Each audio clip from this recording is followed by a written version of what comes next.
자, 11교시 마지막 시간입니다. 오늘은 글 다듬기에 대해서 배워보겠습니다.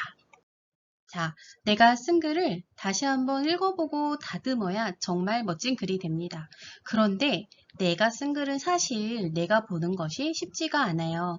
그래서 선생님이 다른 친구가 쓴 글을 좀 가져와 봤어요. 이걸 같이 읽고 어느 부분을 어떻게 다듬으면 좋을지 우리가 그동안 배운 것을 떠올려서 생각해 보면 됩니다. 자, 이 글은 친구가 힘들 때 도와줘야 한다는 글이에요. 자, 세 가지 근거를 들었어요. 첫 번째는 서로 도우며 살아야 하는 존재다. 두 번째는 친구를 도와주면 돈이 생긴다. 세 번째는 우정이 깊어진다. 이 세 가지 근거 중에서 조금 과장된 근거가 한 가지 있어요. 딱 봐도 알겠죠? 바로 두 번째입니다. 친구를 도와주면 돈이 생긴다. 아빠나 엄마가 잘했다고 칭찬해주고 돈을 줄 수 있다.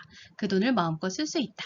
자, 이게 왜 과장된 걸까요? 우리가 친구를 도와주는 이유가 돈이어서는 안 되기도 하지만 도와준다고 해서 돈이 생기는 경우도 많지는 않아요.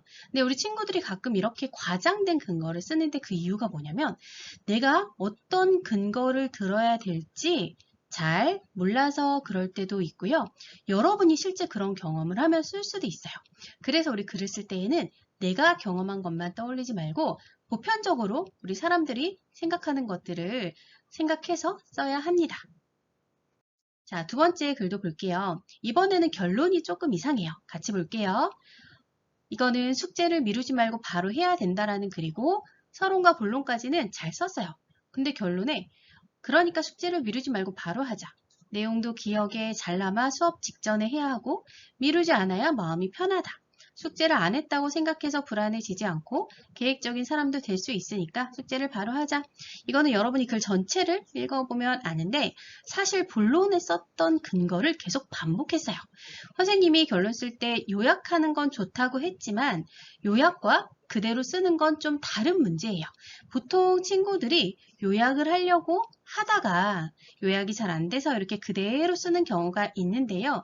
만약에 요약이 어렵다면 차라리 다른 방식의 결론을 쓰는 것이 좋습니다. 여러분이 이걸 읽어보고 결론을 다시 써보아도 좋겠어요. 자, 이번에는요.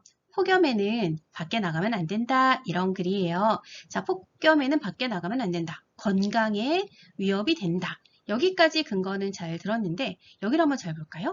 물론 아이들은 학교 가고 어른들도 직장에 가거나 밖에서 일을 해야 할 수가 있다. 그럼 밖에 나가도 된다.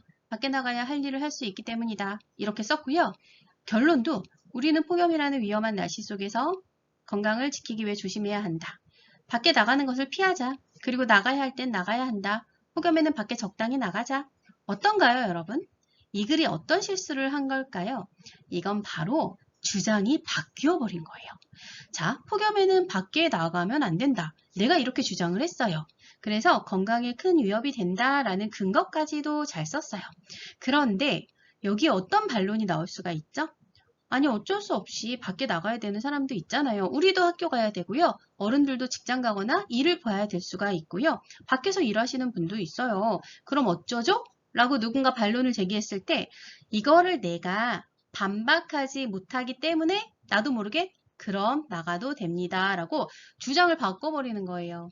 그러다 보니까 친구들이 결론도 내 주장인 듯 아닌 듯 양쪽의 입장이 다 들어가 버렸어요. 이런 글이 주장글에서는 가장 좋지가 않습니다.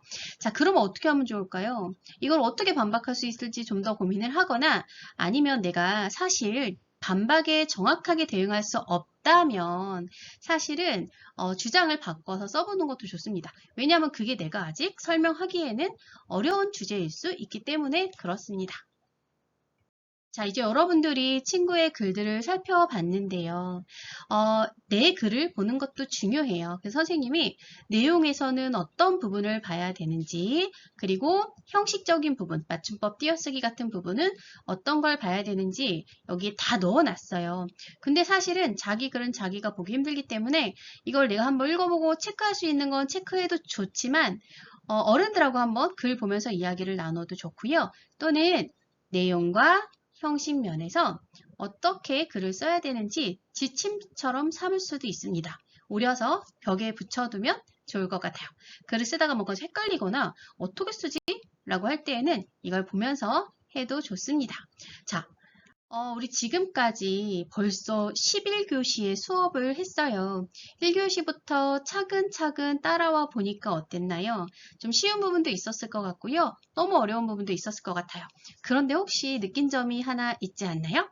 우리 이렇게 논술 쓰기, 나의 생각 서술하기라는 것은 가장 중요한 것이 사실은 내가 평소에 무언가에 대해서 끊임없이 생각을 해야 된다는 거예요.